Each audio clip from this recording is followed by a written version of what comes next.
Hello, you wonderful people, and welcome to another episode of Not to Comic Book. This being a show where we talk about TV shows that are adaptations of comic books. For today's episode, I'm going to talk about the series premiere of Noblesse. A great series premiere, a lot of really interesting things went down in this episode, so let's break it down. First and foremost, it's actually interesting to call this a series premiere because the way it is structured is because technically this is once again, if you missed my review of the Noblesse Awakening, that's also a thing. If you've only ever, say you're watching this series, you need to actually watch the OVA just for whatever reason. Maybe you skipped it like me, thinking oh, that's just its own thing. It's no, it's technically the first season of the manhwa adapted, just more condensed. It came out years ago. Because it's even animated obviously differently than this anime, as you can kind of tell that pretty early on. But it's actually kind of interesting, just now in retrospective, wow, how much you kind of get, it does a good enough job that even if you never saw the first arc, it catches you up on enough stuff where you don't need to see the OVA. I still think it's better. Once again, I would say, if you were curious, I'd probably read the manhwa just because it's a little more, the OVA is very, very condensed and kind of a lot of this episode, because the reason why I'm saying that is because this definitely feels like a season 2 of okay, this is a world you're supposed to already be invested in, because so it's weird to kind of start the series with this because because so much, I think it's made in the mind of you have seen the OVA, because you just show up what's also interesting too, the names are a little switched as well, I think, because Shinwoo's name is just Yu, because I'm going by what they had in the OVA, but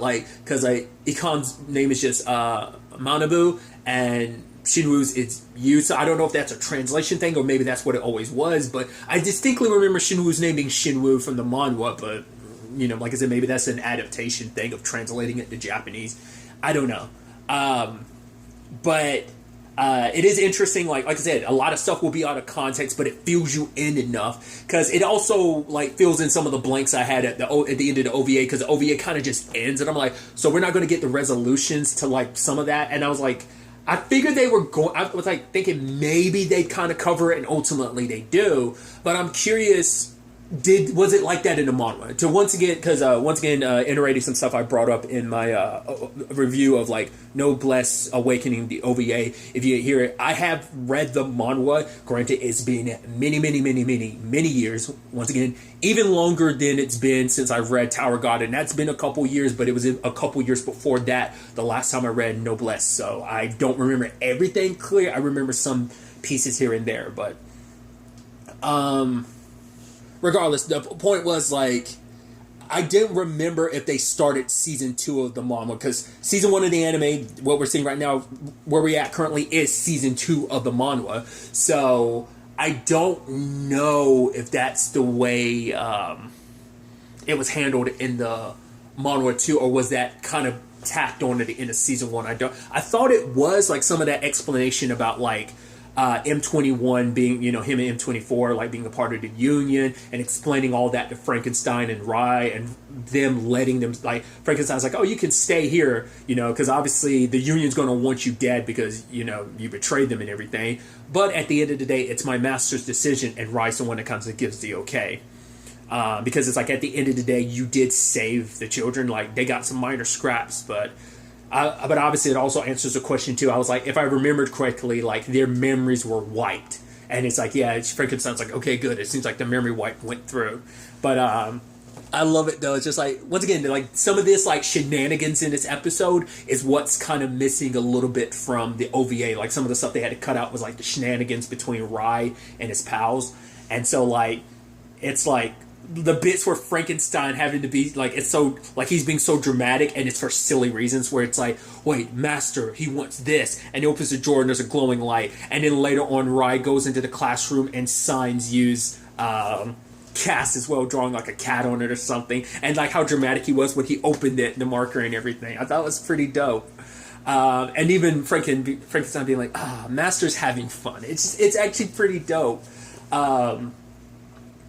But also, I love the whole, once again, them calling him old man. He's old, because I think he's in his 20s or something. But that's supposed to be the stereotype in like I think, you know, across all generations, but definitely it's an anime thing where it's like, oh, you're in your 20s, ew, you're disgusting, you might as well be dead, ew, gross. You know, it's kind of that like, oh, you're 25, you might as well be 100, gross. That's kind of like a trope in kind of anime and stuff like that in certain regards. He's maybe like mid to late 20s, if not maybe like his early 30s at most. But being the security guard at the school, Rai waiting for it's like, are you not going to eat? Especially like I forgot about with the grace of a noble, whipping out the napkin and putting the tablecloth napkin, and it's like, I'm gonna wait for the noodles to multiply. It's like, again? Once again, it just being his thing. Like, he refuses to eat anything else because it was the first thing he tasted and he fell in love with it. So that's all he eats all the time is ramen. But just kind of enjoying his school life. Not only is M21 pretty popular, obviously Rai is too. Everyone's like, everyone's so in love with him and everything. But also Rai wanting a cell phone, I love it. He's just kind of like, yeah, they say like my life won't be complete unless I get one. And then Frankenstein's like, wait, is he talking about a cell phone? Of course, your master, I'll get you one. And then it's like, wait, he's got the latest model. It's like, okay, send me your number. And he was like, you don't know how to do that, do you? And so Manabu's the one that handles all of that. And I love it. The moment they taught him about emojis, I was like, doesn't he end up texting Frankenstein? And he's like, he does. And I'm like, yeah, I love it. It's just like having so much fun sending him. I think that becomes more of a bit later on where he like texts him like emojis all the time and stuff like that. But once again, just seeing him have so much fun. Once again, it's like if you didn't have the context of the OVA, this is such a weird spot to start this series. That's why I think it's so interesting. But I guess because the OVA existed, they were like, well, why redo the season 1 when it's already technically been done? I don't know if there's any, I haven't read deeply into it, so I don't know if there are people who are associated with the OVA, who did the OVA, that are associated. Because I think it's 2 different animation companies. Because this was IG, I believe, that did this, the production, the anime production company. And Production, IG is in the name. I think they did this. I don't think they did the OVA. I think that was someone else, but I don't know if there's any crossover there. But probably because it already existed and it's only 3 years old, they're like, nah, let's just start it here. I guess that's also why they also opened it with the action sequence of like that squad doing their mission and everything. I'm like, oh, I remember some of this. There's some familiar faces I remember. Once again, no suits. But then I'm like, oh yeah, suits. I know I see some suits in some people's futures. I'll kind of go take that there, kind of in reference to something I said in the OVA during my review of the OVA. But I do, like I said, it's just such a weird opening to this anime because it's almost out of context and like not a lot happens. So that's what I'm saying. Like, if you didn't have the OVA, it's such a weird spot to start. Like I said, it fills in enough blanks, but it is the context of like, yeah, there's already story progression happening here on a character development level, but you don't get the continuation of that character development if you haven't first and foremost if you haven't read the first season of the manhwa or watched the OVA. So it's just such a weird.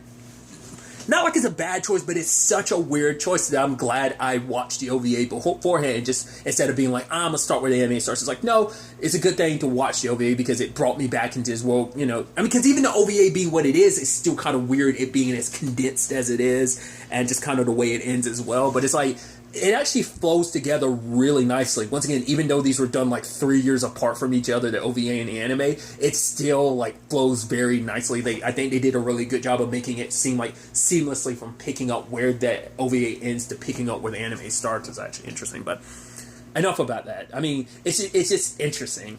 I love the whole situation too of like, oh, that guy shows up because it's like, oh, like you were making some advancements on my lady. It's like, oh, she tripped and I grabbed her, and it's like, wait, that was it? And you was like, yes, that's all it was. But the guy's starting crap, beating people up, harassing the girls, and you being who he is, like, it has to be the badass that kind of stuff. And once again, I think it's so interesting because he's like the most like powerful human amongst the group, and that becomes more and more of a thing, because I referenced this in the OVA. I believe, like, after his encounters with a lot of stuff over the course of the series, I don't know if things change more drastically later on, but I know his body just naturally gets a little stronger. Like, he almost has like a Saiyan level thing of, like, every time, like, he gets beat up, his body remembers even if he doesn't. So it's more like his natural body kind of grows stronger just from the crossing paths of, like, the supernatural and, like, the people, all the stuff with, like, Jake and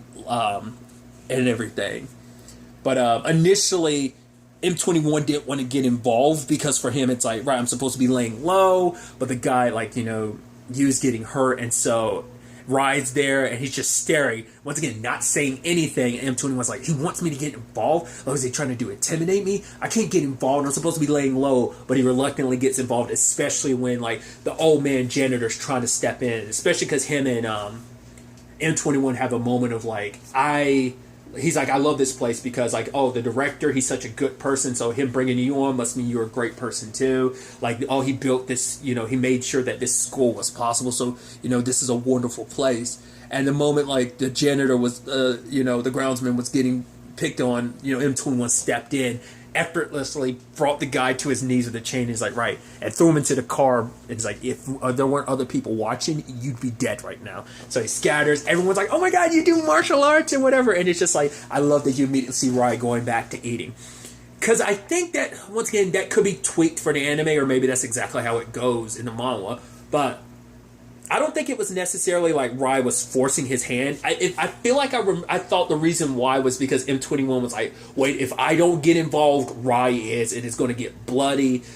Maybe Rai did kind of intimidate him to go into action, but I love that Rai just immediately after it was all settled, you know, because it's like, right, like, if no one's like, I'm not going to sit back and watch my friends get hurt. Because I think that's also why when he was looking at Yu's cast for a couple seconds, like, right, I'm going to sign it, but also, like, he knew. I think it's probably a reminder of, like, right, one of my friends got hurt because of everything that went down, but as he's still in one piece, so that's still good. But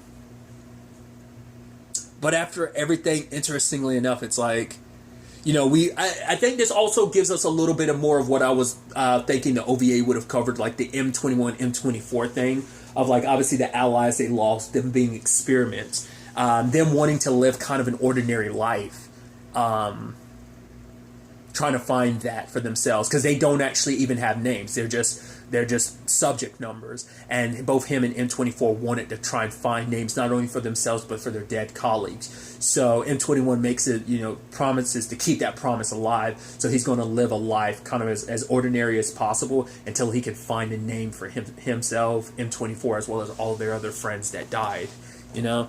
So to fulfill that promise, he's going to stay here, which Frankenstein was like, yeah, that was kind of the point. Like, we offered you a place to stay here at the beginning, so it's okay that you stay here. Like, that was the whole point.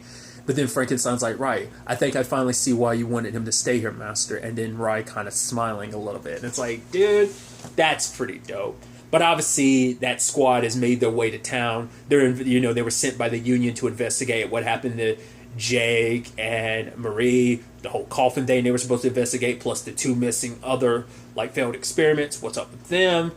We're a more offensive tactic squad, but why we're being sent here to handle this, who knows? But so they're in town, and not shenanigans, but things are about to get interesting. They dabble in it a little bit about M21's situation, like growing his claws. He's like, yeah, it took him a long time to even be able to do something as simple as that. So once again, it's going to be interesting because I remember what M21's real circumstances are, like, what's buried underneath all that. I think it's Frankenstein that helps awaken some of that, if I'm not, because he does a lot more. He's more on the science side of things.